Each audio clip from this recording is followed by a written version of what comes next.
प्रशास भाई, नमस्कार मित्रों।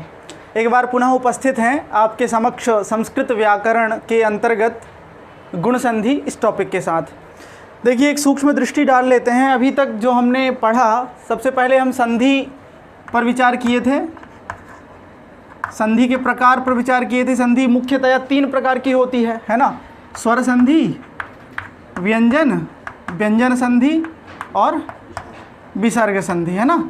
ये मुख्य रूप से 3 प्रकार होते हैं। और संधि की डेफिनेशन क्या थी? 2 वर्णों के मेल से जो विकार उत्पन्न होता है। विकार मतलब होता है चेंज, है ना? जब 2 वर्ण आपस में मिल जाते हैं, मान लीजिए आ और आ, ये 2 मिल गए तो विकार क्या उत्पन्न हुआ? चेंज क्या आया? दोनों के स्थान में बड़ा आ गया, है ना? जैसे आ प्लस ई, ये दोनों वर्ण मिल के क्या बन गया? ए बन गया। तो ये विकार है। विकार मतलब होता है चेंज, दोनों के स्थान में ये हो गया। ठीक, तो 2 वर्णों के मेल से जो विकार उत्पन्न होता है हम उसे संधि कहते हैं। संधि 3 प्रकार की होती है, स्वर संधि, व्यंजन संधि और विसर्ग संधि। और अभी हम विचार कर रहे हैं स्वर संधि के भेदों पर।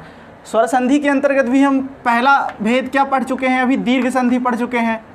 दीर्घ संधि, देखिए, इसके पहले हम स्वरों के विभाजन भी देखे थे, स्वरों के प्रकार। स्वर 3 प्रकार के होते हैं, ह्रस्व, दीर्घ और प्लुत। ये स्वर के 3 प्रकार हैं, ह्रस्व स्वर, दीर्घ स्वर और प्लुत स्वर। ठीक है, अब ह्रस्व स्वर किसे कहते हैं? तो छोटे आ, ई, उ, ये सब क्या है? ह्रस्व स्वर हैं। इसके बाद दीर्घ क्या हो जाएगा? आ, बड़ा आ, बड़ी ई अथवा बड़ा उ इत्यादि, ये हो जाएंगे दीर्घ स्वर। और प्लुत स्वर क्या हैं? तो आ के बाद ये इस तरह का साइन लग जाता है ना, ई के बाद इस तरह का। तो 3 प्रकार होते हैं स्वरों के, ह्रस्व, दीर्घ और प्लुत। हमारी संधि का नाम क्या था? दीर्घ संधि, है ना? तो 2 स्वर वर्णों के मिलने के बाद जहाँ पर दीर्घ स्वर हो जाए वही दीर्घ संधि कहलाती है, मोटे तौर पे अगर समझें तो। जैसे एक उदाहरण हम लेते हैं, मतानुसार, है ना? मतानुसार, मत धन अनुसार, है ना? अब देखिए यहाँ पर ता में क्या है? आ है ना छोटा, ता में आ निकाल लीजिए अलग, तो ता हल हो जाएगा, आ निकल गया। अनुसार का आ यहाँ पर, ये दोनों मिलके क्या हो जाएगा? बड़ा आ। इस आ के स्थान पर और ये ता में जो आ था उसके स्थान पर क्या हो गया? बड़ा आ हो गया। सबको मिला देंगे, ये वाला आ ता से मिल जाएगा, मतानुसार बन जाएगा। अथवा विद्यार्थी का देखिए, विद्याधन अर्थी, द्या में बड़ा आ होता है और अर्थी का छोटा आ होता है, तो बड़ा आ प्लस छोटा आ बराबर भी बड़ा। विद्यालय का देख लो, विद्याधन आलय, तो दोनों तरफ बड़ा आ है लेकिन एक ही बड़ा आ शेष रह जाएगा। कहने का मतलब कि चाहे छोटा आ हो चाहे बड़ा आ हो, आ के बाद यदि आ आता है तो दोनों के स्थान में केवल एक आ, वो दीर्घ आ जाता है, उसी को हम दीर्घ संधि कहते हैं। उसी तरह से दोनों तरफ अगर ई है तो दोनों ई मिलने के बाद बड़ा ई अगर रह जा रहा है, अथवा ऊ है तो वहाँ पर ये दीर्घ स्वर बीच में रहता है, दीर्घ स्वर आता है, उसे हम दीर्घ संधि कहते हैं। आज हम पढ़ने जा रहे हैं गुण संधि। अब देखिए, गुण का मतलब क्या है? गुण किसे कहते हैं? जैसे लोक में एक दयालुता गुण होता है कि ये बहुत हमेशा सत्य बोलता है, ये गुण होता है ना? अथवा हमेशा ये दान देता है, ये गुण होता है। लेकिन व्याकरण शास्त्र में गुण कहते हैं, संज्ञा प्रकरण के अंतर्गत एक सूत्र है, अदेंग गुणः। कौन सा? अदेंग गुणः। ये गुण संज्ञा करता है। यदि पूछा जाए एग्जाम में कि गुण संज्ञा कौन सा सूत्र करता है? गुण संज्ञा, है ना? गुण संधि नहीं, गुण संधि विधायक सूत्र अलग है, गुण संज्ञा नियम वो अलग बताता है, वो आद गुण सूत्र है ना, जो गुण संधि का नियम बताता है। लेकिन गुण संज्ञा किन वर्णों की होती है? गुण आखिरकार कहते किसे हैं? जिस तरह से हमने दीर्घ संधि के अंतर्गत देखा था कि बड़ा आ, बड़ी ई, ये सब दीर्घ स्वर होते हैं, उसी तरह से ये जो गुण हैं ये क्या है ना? तो देखिए, यहाँ दो वर्ण हैं, 2 शब्द हैं। कौन कौन से? एक अत हो गया और एक हो गया एंग। इन दोनों से बड़ा है अपना अदेंग, है ना? अत और एंग की गुण संज्ञा होती है। अत मतलब क्या है? अत मतलब है भैया छोटा आ, है ना? अत मतलब होता है छोटा आ। ठीक, यहाँ पर बड़ा आ नहीं है, केवल छोटा आ। और एंग ये प्रत्याहार है। सर प्रत्याहार हम पढ़े थे, पुरानी वीडियोज़ में पढ़े हैं प्रत्याहार। तो ए एंग में 2 वर्ण आते हैं, ए और ओ। ये 3 वर्ण, इनको कहते हैं गुण। व्याकरण शास्त्र के अंतर्गत इन 3 वर्णों की गुण संज्ञा होती है। देखिए अभी हम पढ़ रहे हैं गुण संधि, इसके पहले हमने पढ़ा दीर्घ संधि। तो दोनों वर्णों के स्थान पे क्या होता था? दीर्घ स्वर होता था। अब इसके बाद जो हम संधि पढ़ रहे हैं इसमें दोनों वर्णों के स्थान पे ये 3 वर्ण होंगे। जैसे आ के बाद आ आता था तो क्या होता था? दोनों के स्थान पर दीर्घ आ हो जाता था। ठीक है। अब जैसे मान लीजिए आ के बाद ई आ जाएगा, ठीक है, तो इन दोनों के स्थान पे ए हो जाएगा। आ के बाद ऊ आ जाएगा, इन दोनों के स्थान पे ओ हो जाएगा। आगे चल के देखते हैं। तो गुण संज्ञा हम समझे, अगर एग्ज़ाम में पूछा जाता है। और देखिए ये जो संस्कृत व्याकरण है ये इतना इम्पोर्टेंट टॉपिक है, जितनी भी प्रतियोगी परीक्षाएं होती हैं लगभग पूछा जाता है। अभी हाल में कल या परसों शायद यूपीपीएससी का एग्ज़ाम हुआ है, उसमें विसर्ग का उच्चारण स्थान पूछा है। इसके पहले हम उच्चारण स्थान पर वीडियो बना चुके हैं, पढ़ चुके हैं। विसर्ग का उच्चारण स्थान क्या है? सीसेट के पेपर में पूछा गया है। तो इसका उच्चारण स्थान क्या है? कंठ। अकुह विसर्जनीय नाम कंठ। आका कवर्ग, कवर्ग मतलब काखा काखा अंगा 5 वर्ण है ना, हा और विसर्ग, इनका उच्चारण स्थान कंठ होता है। ठीक, आगे चलते हैं। तो हमने देखा गुण संज्ञा कौन सा सूत्र करता है? अदेंग गुणः। और गुण किसे कहते हैं? एक तरफ लिख देते हैं, गुण इज इक्वल टू अ, ए और ओ। ठीक, इन 3 वर्णों की गुण संज्ञा होती है, इन्हीं को गुण कहते हैं व्याकरण शास्त्र में। अब देखिए नियम है गुण संधि का, आद गुणः, आद गुणः। ठीक, इसका अर्थ होता है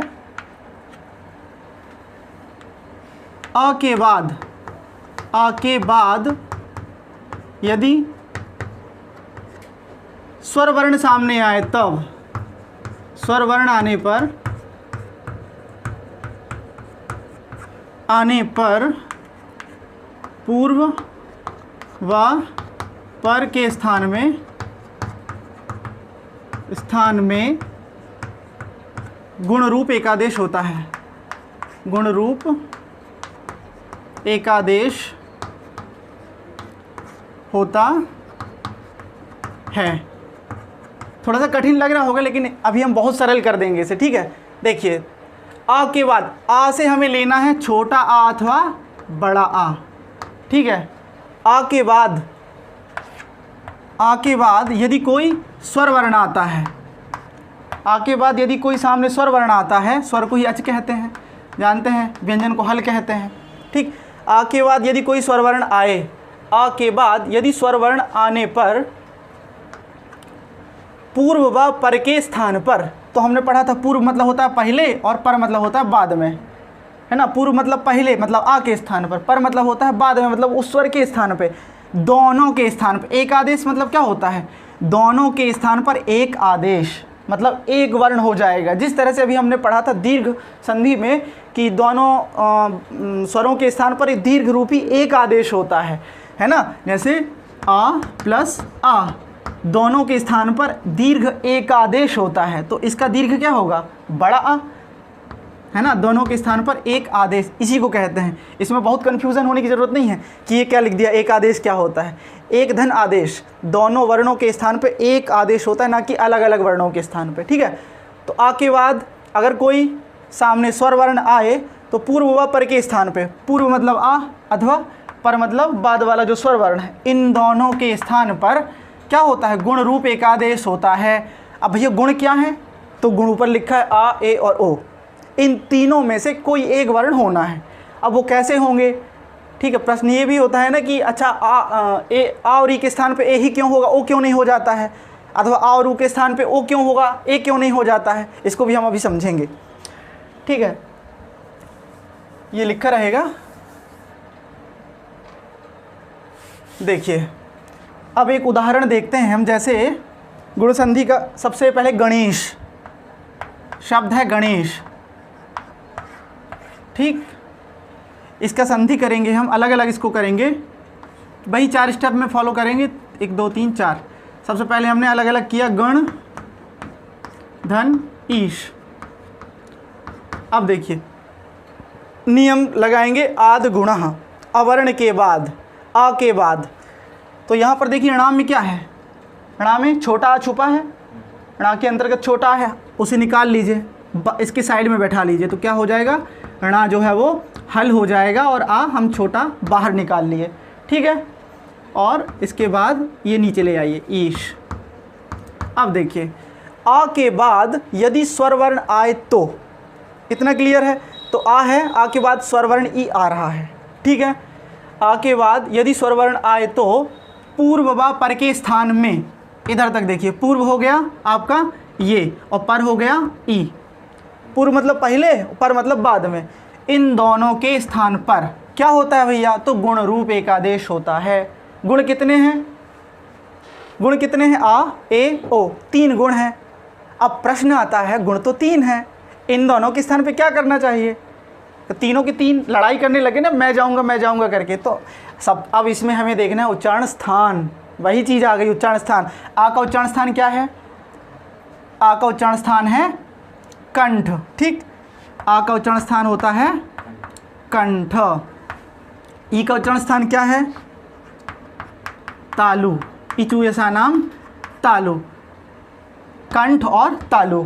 अब हमें ये देखना है कि इन 3 वर्णों में कंठ तालु किन का उच्चारण स्थान है, ठीक। आ का उच्चारण स्थान क्या है, केवल कंठ है, काम नहीं चलेगा, कंठ तालु दोनों होना चाहिए। ए का उच्चारण स्थान क्या है, तो ए दयितो कंठ तालु।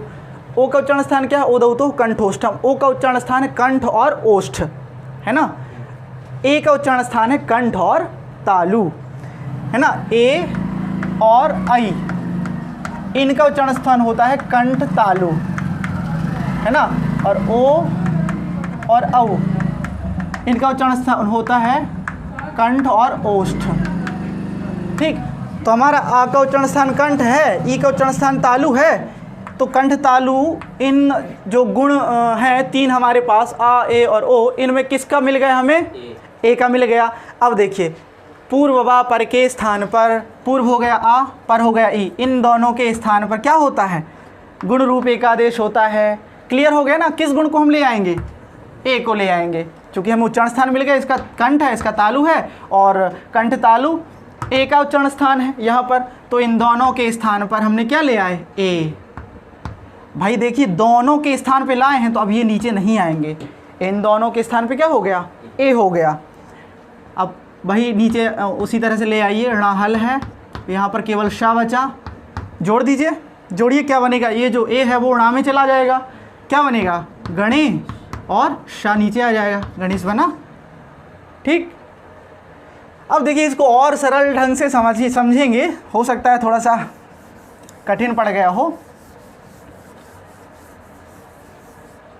एक सामान्य कोष्टक में नियम और लिख लीजिए, वहाँ पर आ प्लस ई बराबर ए, आ प्लस ऊ बराबर ओ, ठीक। ये थोड़ा सरल पड़ेगा क्योंकि इसमें दिमाग भी उलझ सकता है। आ प्लस ई बराबर ए और आ प्लस ऊ बराबर ओ, ठीक। अब देखिए जैसे सुरेश है, उदाहरण सुरेश, ठीक। तो सुर धन ईश, इसमें भैया सामी क्या है, छोटा ऊ है, रा में क्या है, छोटा आ है, निकाल लीजिए साइड में उसे, तो राहल हो गया, आ हमने बाहर निकाल लिया छोटा, ठीक है, इसलिए आइए नीचे। अब देखिए नियम देखिए, आ प्लस ई बराबर ए, है ना, तो आ प्लस ई बराबर ए हो गया। उसको नहीं देखना है, अब चूंकि थोड़ा सा कठिन पड़ सकता है इसलिए पहले उसे समझा दिया, जो इससे समझ सकें इससे समझ जाएं। लगभग जो जिनका थोड़ा सा संस्कार रहता है व्याकरण का, वो इसको समझ सकता है बहुत अच्छे से। बाकी जैसे इंटर विंटर के छात्र हैं वो इस तरह से समझ सकते हैं, आ प्लस ई बराबर ए हो जाए, आ प्लस ऊ बराबर ओ हो जाएगा, है ना। तो यहाँ पर आ और ई है, दोनों मिला के ए हो गया, इन दोनों के स्थान पे कर दिया, आप मिला दीजिए, ए रा में चला जाएगा, है ना, और शा उसी तरह नीचे आ जाएगा, तो सुरेश बन जाएगा, ठीक।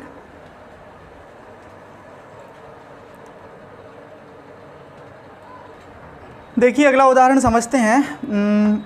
वही आ और ई का ही उदाहरण होगा। गंगा धन इंद्र कर लीजिए। ठीक, देखिए पुस्तक के उदाहरण से लोक के उदाहरण, हमें जो प्रचलित उदाहरण है उनको उठाना चाहिए तो ज़्यादा समझ में आता है, क्योंकि पुस्तक के उदाहरण तो रटे होते हैं, है ना, कि गण धन ईश बराबर गणेश, है ना, विद्या धन आलय बराबर विद्यालय। तो उससे अच्छा है कि हम प्रचलित उदाहरण उठाएं तो ज़्यादा ठीक रहेगा। अब देखिए यहाँ पर अभी तक यहाँ पर छोटा आ रहा था, है ना, लेकिन अब यहाँ पर क्या है, गा में बड़ा आ है। ठीक, निकाल लीजिए उसे बाहर। गाहल हो गया, बड़ा आ गया। यहाँ पर क्या है, इंद्र का ई। ठीक, देखिए आ प्लस ई। अब यहाँ पर ये वाला जो आ लिखा है ना मैंने छोटा, यहाँ पर चाहे बड़ा आ हो चाहे छोटा आ हो, ठीक, यहाँ पर बड़ा ई हो चाहे छोटा ई हो, दोनों का बोध होता है ई से। उसी तरह से इसमें ऊ में भी है, छोटा ऊ हो चाहे बड़ा हो। तो आ और ई मिलके क्या हो जा रहा है, ए हो जा रहा है। ठीक, अब इन दोनों के स्थान पे हुआ है, ना कि एक के स्थान पे। तो ये वाला जो ए है वो गा में चला गया, तो गंगे बना, और आधा ना और द्रा नीचे ले आइए, गंगेंद्र। गंगा धन इंद्र बराबर गंगेंद्र। ठीक, उसी तरह से एक और शिवेश,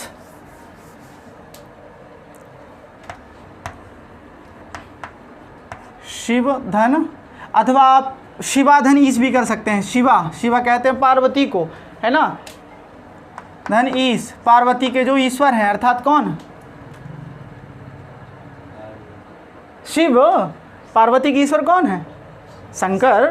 ठीक, तो यहाँ पर बड़ा आ है, यहाँ पर ई है। ठीक, दोनों को मिला के क्या होगा, ए हो जाएगा। वही जब हमने इसके आ के स्थान पर और ई के स्थान पे ए कर दिया तो वह हल हो गया। ये जो आ है वो बा से मिल जाएगा, तो क्या बनेगा, शिवे, और शाह यहाँ ले आइए, शिवेश बन जाएगा। ठीक, इसी तरह से सारे उदाहरण रहेंगे आ ई मिलके। केवल इतना ध्यान रखना है आपको, आ ई बराबर ए, आ ऊ बराबर ओ। ठीक है, कितने मिनट, एक उदाहरण और देख लेते हैं आ और ई का, इसके बाद फिर कल देखेंगे। सुरधन इंद्र, यहाँ पर आ है, यहाँ पर ई है। देखिए मैं 4 स्टेप में इसलिए बताता हूँ कि समझने में आसानी रहे। बाकी एग्जाम में तो इस तरह पूछेगा, सुरधन इंद्र बराबर बताइए, अथवा सुरेंद्र का विच्छेद करते हुए संधि का नाम बताइए, इस तरह से पूछता है। लेकिन अगर 4 स्टेप में आप लिखेंगे तो कहीं का भी शब्द आ जाए, पुस्तक का लिखा हुआ नहीं, लोक में प्रचलित अथवा पाठ में पढ़ा हुआ, जो आप पाठ पढ़ते हैं, हिंदी का हो अथवा किसी और जो भी पढ़ते हैं, उसमें बीच बीच में संधि वर्ण आते हैं, तो आप स्वतः समझ जाएंगे। तो यहाँ पर जब हमने आ निकाल लिया तो सुर, रा हो गया आपका हल। ठीक, यहाँ पर इंद्र। अब नियम हमारा क्या कहता है, आ के बाद स्वरवर्ण आने पर, तो आ के बाद स्वरवर्ण आया है, दोनों के स्थान में गुण होता है, तो आ और ई के स्थान में गुण क्या होता है, ए होता है। तो आ और ई के स्थान में हो गया ए। ठीक, अब यहाँ राहल है और यहाँ आधा ना और द्रा, अंतिम में आप मिला दीजिए। एक अजहीनम परिण संयोज्यम नियम ही है कि जब व्यंजन, जो हल व्यंजन होता है, उसके बाद यदि कोई स्वर वर्ण आता है तो वो स्वर वर्ण उस हल व्यंजन में मिल जाया करता है, ये नियम है। तो ए रा में मिल जाएगा, सुरे और आधा ना और द्रा, सुरेंद्र। ठीक, सुरेंद्र यह रूप सिद्ध हो। अब हम कल देखेंगे आ और ऊ का एवं गुण के अंतर्गत। अभी तक तो हम 2 की ही चर्चा किए हैं, आ की चर्चा नहीं किए हैं। आ भी होता है ना, री और री, इनके स्थान पे गुण होता है, और वो रा लग के प्रवृत्त होता है। जैसे री के स्थान पे आ और री के स्थान पे गुण क्या होगा, और आ और री के स्थान पे गुण क्या, इसके स्थान पे गुण होगा अर। ठीक, और इसके स्थान पे गुण होगा अल। जिस तरह से आ प्लस ई बराबर ए होता है, उसी तरह से आ प्लस री बराबर अर होगा, है ना। जैसे महर्षि होता है ना, तो महाधन ऋषि। ठीक है, हा में क्या है, आ है, अलग करोगे तो हा हल हो जाएगा। यहाँ पर बड़ा आ प्लस री, ऋषि का। नियम क्या है आपका, आ और री के स्थान पे अर होता है, इन दोनों के स्थान पे हो जाएगा अर। हाँ, महर्षि बनेगा। ठीक है, महाधन ऋषि आपने आ अलग किया तो हा हल हो गया, आ और री मिलके इन दोनों के स्थान पे गुण हो गया अर, तो बन गया महर्षि। ठीक, ब्रह्मर्षि भी इसी तरह से बनेगा। देखिए ब्रह्मर्षि को मैं बता देता हूँ, उसका विच्छेद करेंगे ब्रह्म धन ऋषि, है ना। तो देखिए ब्रह्म जो है इसमें आ है, ठीक, माँ में आ है, जब हम निकाल लेंगे तो ये हो जाएगा हल, साइड में निकाल के ले आए। यहाँ पर ऋषि,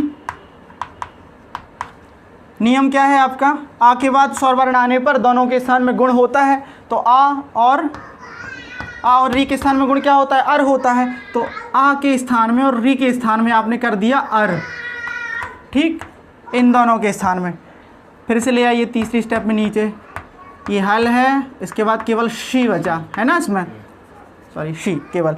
अब जोड़ देंगे, ये जो आ है वो इसमें मिल जाएगा, तो ब्रह्म पूरा हो जाएगा, है ना। इसके बाद देखिए रा की भी 3 गति हुआ करती हैं, रा के बाद, केवल रा के बाद बगैर स्वर, अगर हल रा है उसके बाद यदि कोई व्यंजन वर्ण आता है तो रा के बाद व्यंजन वर्ण आ रहा है ना, शाह, है ना, ई तो शाह के बाद है, शाह में ई की मात्रा लगी मतलब इसके बाद है, तो ये रा ऊपर चला जाया करता है, ठीक है। तो रा चला जाएगा आपका ऊपर,